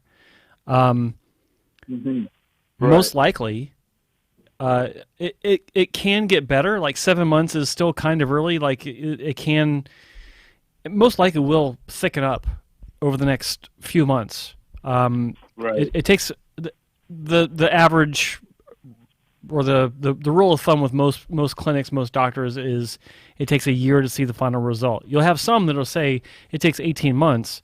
No, it doesn't. I mean, the hair texture might change. The hair color might even change. Like sometimes it comes in darker than it was when it was in the donor area. It takes maybe a year and a half for it to kind of lighten up a little bit. But your result is your result at 12 to 14 months. 14 is actually kind of rare. It's usually just 12 months. At 7 months, you've got some more thickening or fullness to look forward to. This is generally speaking, sight unseen. I don't know anything about your case, but no transplant that I've ever seen in my life with one pass into a balding area has ever taken a patient to the point where it's not see-through when they go outside. In fact, many hair transplants, even hair transplants that have had multiple passes in the same area, when you go outside, it all depends on your hairstyle. Like some hairstyles, sure, there's no see-through because the hair's to a certain length where you can brush it forward and maybe off to the side a little bit, and sunlight can't penetrate that. But if you're like sticking your hair up a little bit, like getting some volume into it, trying to make it kind of stand up a little bit, yeah, it's going to shine through every time. In fact, even a really nice natural hair transplant, a giveaway that it's not natural, that it is actually a hair transplant, no matter how good it looks, is that when the light gets into that area, and the hairs can look stocky because of it. That's one of the downsides of even the best hair transplant. It's not natural in every scenario, right? So in your situation, you've had one pass, 2,500 grafts, you're 7 months post-op. Will it get better? Probably. Will it get to the point where you can't have any see-through? No, it won't. And a second surgery might not. Like, a second surgery might make that better, but it'll still be see-through to a degree. For sure. No, I hear you. It's just going to create an illusion. That's what a hair transplant's about. But it is. But that illusion, that illusion is amplified by your hairstyle. Your hairstyle absolutely dictates how successful that illusion is going to be. Okay, so if you think you're going to spike your hair up like some guy hitting the clubs, forget it. You got to put in concealer. You got to put in fibers or Dermatch or something like that to make that happen. Right. If you want like a decent adult conservative hairstyle, like part down the side and not having it sticking up, then yeah, you can do that. It won't have really much see-through, but it's up to you. It's how you deal with it, because all of this is a complete illusion. Right. Like and me. it's how you, yeah, it's a total sham. Like it's all how you style it. Yeah. Like I can style my hair, and sometimes it looks thicker with some hairstyles and thinner with others. That's all you got. I do a Trump the early years, spray it shut, and hope for the best, and that's it. But if I comb my hair straight back, not only would you see the recession, especially on the right side. If it's combed too high and there's sunlight, you see right through it. It's like, who's that? Is that Kobren? yeah. Where did that come from? Yeah. So it is, and look, women are the masters of illusion. They leave the house wearing a fucking disguise. I saw this woman on TikTok who is very brave, I have to say, and she talks about wearing dentures, and she has like these snap-on dentures where she has. Did you see that, Joe? Yeah, Did I send that shit to you? It's wild. And you did. Yeah, and she has like posts put in where, like, if she was getting implants, they're shorter posts, but it's less expensive to have the post put into your gums and then just get these choppers put in, and they're like stuck in there, which is a good technology that. For people who don't have teeth and who can't afford implants. But she shows her before without her teeth and no makeup, and then she puts in these teeth, and she's only like 36 years old, puts on the makeup, and she's like an Instagram model. Yeah. It's a crazy transformation. It's wild. Like, you saw her in a club, all set up, teeth in and makeup on, you'd be like, holy shit. Yeah, that just sounded funny. If you saw her in the club, made up, teeth in. But that's the point, guys feel, in general, they feel like, I've even heard women say this, like if a guy wears a hairpiece or gets a hair transplant, like they're somehow conning them. What's the word, Joe? Help me. They're somehow not misrepresenting who they really are. I don't know a woman in this world, except for one, common law, honestly, who barely wears any makeup. Am I still here? Yeah, you're here. We're listening to. Aren't you listening to the show? Great. How do I find out about the show? I said, aren't you listening? Can't you hear us? Yeah, no, I am. I thought you guys were just going on with it with with you guys. No, but I was saying in regards to now, okay, with coconut oil. Okay, so I'm doing. By the He's way, like, that's a really great by the way, story, no, Spence. hear me out. That's a really cool story, Spence. But I want my hear me out. fucking questions answered. Go ahead. Yeah, exactly. Okay. In regards to everything, like all these photos, videos, I haven't put any product in my hair except for leaving coconut oil or for 4 hours and washing it out. I haven't put gel or mousse. So again, taking that into consideration, would that change it a lot? Like the density and everything, if I did apply gel or mousse or wax of some sort? Is it safe for me to do it? Yes. Yes. Okay. I'm not a fan of leaving coconut oil in my head for 4 hours, but in general, putting stuff in your hair at this point, you're not going to cause any problems. Right. So it's pretty much like you stated. You know, I'm not going to get the best density, of course, because that's how hair transplant works, the illusion. But end of the day, with the natural sunlight, if it looks fine like that, that's pretty much a good result. Then I'm assuming, correct? If it's coming Yeah, from but natural one thing sunlight, you can do, you're talking about putting stuff in your hair. One thing you can do is get like a hair putty or pomade or like paste. And put here's a little trick for you. Right. Put just a little bit. Put a little bit of it in your hands, just enough to cover your thumbnail. Okay, and then rub that in between your hands, just in the tips of your fingers. And when your hair is still damp after you take a shower, rub that into the front of the front of your scalp, and then blow dry it, and your hair will be thicker, and you'll have less see through when you're outside. But the real trick is you have to get some gravity boots, hang upside down while you blow dry. With an electric cattle prod up your ass. If you can do that. See, you had to go there. Yeah. All right, dude. It sounds like you got a good result. No, I mean, I'm satisfied for sure. If I could show you before and after picture, I would. If there's any way of doing that, I would forward it to you. But I just feel like since I got the front of the hairline done, and then the rest of the grass were scattered around like the mid scalp and the back of the crown. So I do have a lot of crown work that has to be done. But at the moment, my first one, I focus mostly on the front area. So that's why I'm going to have to go for my second one. So I might as well get some touched up in the front if I'm going for my second one to get the crown done. I was going to ask you, since I've done already FUE, does FUT make any sense? Because I know you're supposed to start with FUT, right? First?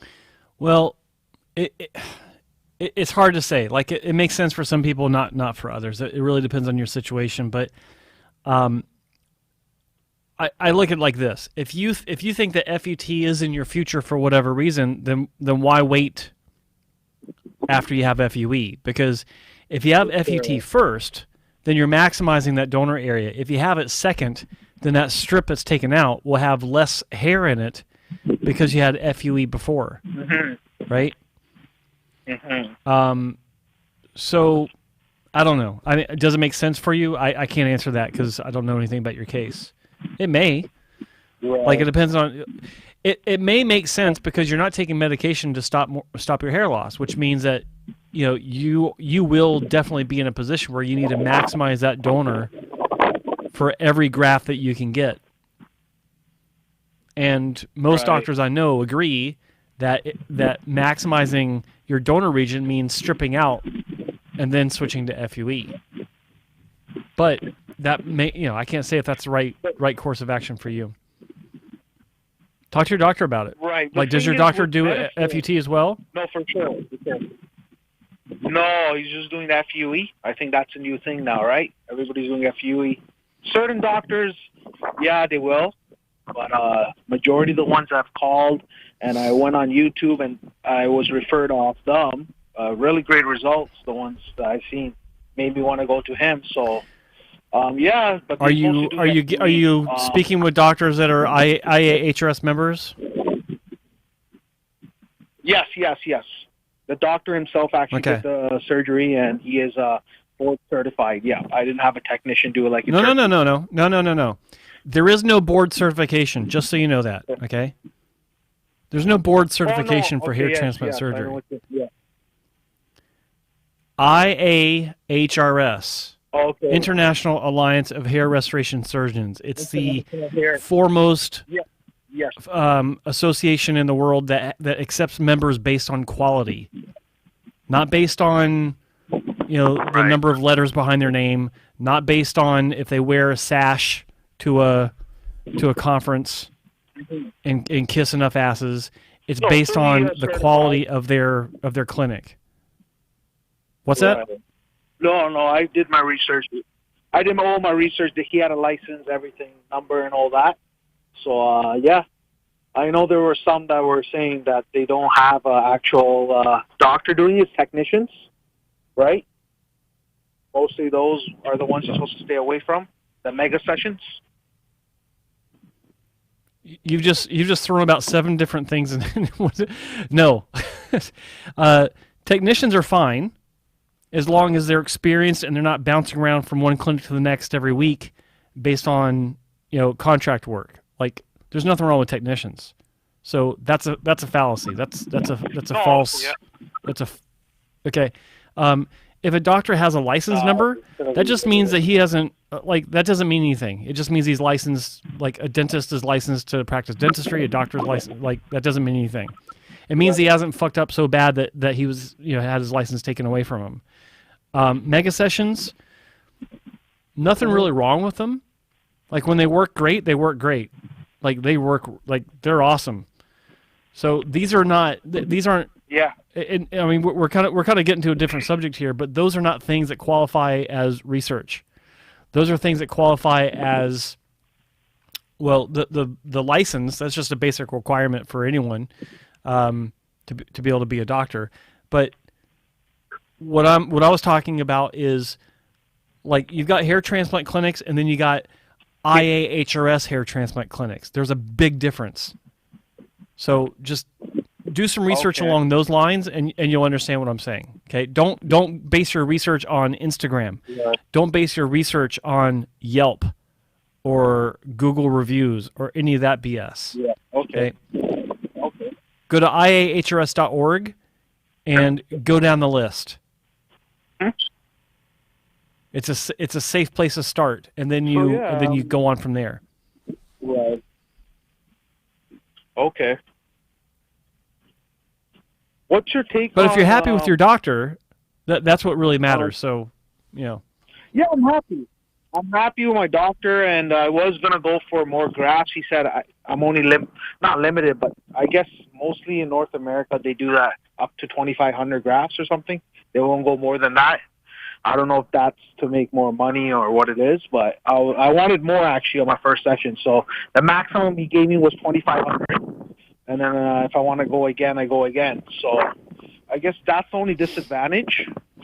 I could have had it one shot done, but well, it is. But also, if you had it all done in one shot and it failed, then you just blew your load on one surgery and you can't have any more. Yeah. Right? Exactly. That's why I have a love-hate relationship with mega sessions. Like, I cut my teeth in the industry on mega sessions. 6,000 grafts at a time, right? But I've seen when they don't work out, and it's not pretty. It's ugly. Yeah, okay. I know. I just like leaving Joe there. So it's fun to watch. That set though, your set is killing it, Joe. Yeah, let us go, man. Now, dude, you sound like you had a good result. No, hear me out. I don't think I'll ever have another chance to speak to you guys. Why? This is my only opportunity. Why do you say that? But I want. Why? I've been doing the show for 30 years. I'm surprised I even got through, honestly. So I can call you anytime? All right. You could ask us one more question before we hang up. Go ahead. Oh, okay. Okay, sure. So my last question would be, in terms of the medication, so if you did take it, let's say, for instance, finasteride and minoxidil, they only work up to a certain amount of, like, they have a peak and then eventually comes down, right? It's not like you can be taking this and expect that to work for the next 20, 30 years. And on top of that, what happens? We've been taking it for 20 years. I've been on it since about 1994, I think, or 95, some shit like that. Uh-huh. Okay. Yeah. Right on. I mean, I haven't been able to have sex at all, but, you know, I got my hair. Right. It's like he was quiet. Okay. You could hear a pin drop. You could hear a pin drop on that. Now, you know what? Someone's going to take He didn't know what to think. Some motherfucker's going to take that clip and just put it out there. See? Kobren's impotent. See, look. He admitted it. Yeah. Just like the hundreds of women out there. No. Look, the idea that these things have almost like a pre-programmed span of expectancy for effectiveness is an absolute myth. We talked about this on a recent show. I think it was maybe, if it wasn't last episode, it was one before. It's a myth. Like, it doesn't just stop working after 5 years. That's the magic number everyone comes up with. It's not like an I've been taking iPhone finasteride for 20 years. or an Apple product that has timed exactly. obsolescence. It's not like every Apple product out there. Yeah. All right, dude. Okay. So your question was, if it has this obsolescence after several years, then should you even start taking it? Right? That's what you're going to ask. I mean, yeah, that's of course the you whole should. thing. Exactly. That's the whole thing I want to know. Like, if you could do it without medicine, great. But if it's required, then okay, you take it. So I guess both venues, depending on the doctor, they recommend it or you don't have to take it. That's the problem. Some doctors say you don't need to. Some say if you want to keep your native hair, you're going to have to take Propecia, finasteride, minoxidil to keep your native hair. Let me put you like this. I'm going to be very clear and simple on this. Any doctor that says to their hair transplant patient, especially one that they just did crown work on, if they say you don't need to take medication, you'll be fine without it, walk away. Right. Because all they want from you is your second surgery and your third surgery and your fourth surgery until you've got no more hair left, which means that you got no more money to give. I believe there's not a doctor worth his salt who, at the very least, wouldn't sit you down and say, okay, you're making this investment to have a hair transplant. Maybe you seem relatively stable right now, but obviously you got to this point. It's probably a good idea that you consider taking medication, and then he would give you a full consult on what that means, possible side effects and stuff like that. And then, of course, leave it up to you. All right. Well, I appreciate you guys taking my call. I just want to know like how I was, doing in my progress and just everything I got answered. So appreciate your time. All right, man. Good luck. That's right. Right on. Take care. Bye-bye. Let's turn the phones off. I am done. All right, guys. Oh, you know what? I forgot to mention it again today. It's because we didn't do the show today. But, guys, check out the UK program on apetojgentleman.com. It's the UK, the Bald Truth UK, with Spencer Speck Stevenson and myself. Every Friday, there's actually a new show on there right now, apetojgentleman.com. Pretty good fucking segment, if I say so myself, that was posted today. So a lot of you guys ask about. What was it about? I don't remember. A lot of you guys. You see, you had to do that. You had to fucking put me on the spot like that. It was a good one. Out. Okay, I'm going to remember right now, motherfucker. I can't remember. Really share with us? I can't. But all I know is that it was really good. Because when I was watching it, or when I was editing it, I should say, I was like, this is good. And why did I wear this shirt that's 20 years old? That was another thing. Well, to be fair, they're all good, so there's that. Yeah, but, they are, but sometimes you hear, it's interesting that our first caller, was talking about how you could hear the angst in his voice when he first called in. This is the same type of thing. And I got to tell you, when it has a British accent, it's even more compelling. Oh, yeah. Oh, yeah. Unhappy Brits? Psh, fucking gold. No one's laughing. That makes you want to tune in for more. All right, guys. Joe's going to give out the websites. Oh, boy. The websites. Let's see. Start off with iahrs.org. Put your ass It on is the the spot International Alliance of Hair Restoration Surgeons. And I got to tell you, like I was telling the last caller from Toronto, that's where you want to go to start. Like, Spencer's been saying it for years. It's not definitive, guys. It's not like the be-all, end-all. It's not like you go to one of these guys and there's a guarantee that you're going to have a great result and you're going to love it and fucking rainbows are going to be in your skies every day and butterfly. It doesn't work like that. But if you're going to consider surgery, go to the IAHRS and go through the list. Look at the ones that are close to you. Go in, have a consultation. At the very least, they won't bullshit you. Like, they're going to give it to you straight. That's what it's there for. International Alliance of Hair Restoration Surgeons, IAHRS.org. Check it out. American Hair Loss Association. What I love about American Hair Loss Association is it is the de facto go-to standard for mass media worldwide. Wall Street Journal, New York Post. What are the ones in the UK? The Daily Mail and Daily Mail. London Times. Is that the Register? Times of London, something. Times of London. The Register. Yeah. GQ magazine. Like anytime anyone in mass media has any story that talks about hair loss, there's at least one reference to, according to the American Hair Loss Association, blah blah blah blah blah. That's legit like nothing else. American Hair Loss Association. My website, hairtransplantmentor.com, as Spencer likes to say, my personal website. It's just my website, professional and personal, because it's my life. It's my life with hair loss from the age of 17. Yes, I have pictures from when I was 17 or 18 till now. I'm the most documented sucker in the industry.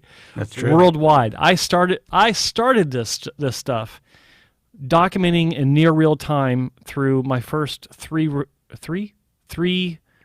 repair hair transplants. Well, let me say that you were absolutely the first to do that, but you're also the first to go online as a victim without trying to fucking, do a whole fire and brimstone thing. I admire that. Yeah. I never even thought of that. I wasn't doing the fire and brimstone, don't get a hair transplant, don't go to this doctor. I really didn't talk about my doctor at the time. You were the only one. I remember that. The other guys who put stuff up, it was just fire and brimstone, man. It was like these doctors were in the fucking crosshairs, and that was that. Let me tell you something. I understand it. I could have gone that direction. I could have. If I hadn't been repaired by Dr. Wong, I'd be one of those guys. Because third time would have been the charm of death for the industry. I would have unleashed Hellfire, Brimstone, Joetronic style, and the industry would never be the same. Much like after your book, The Bald Truth came out. Good one. Nice transition. Probably would have had a similar... Yeah, thank you.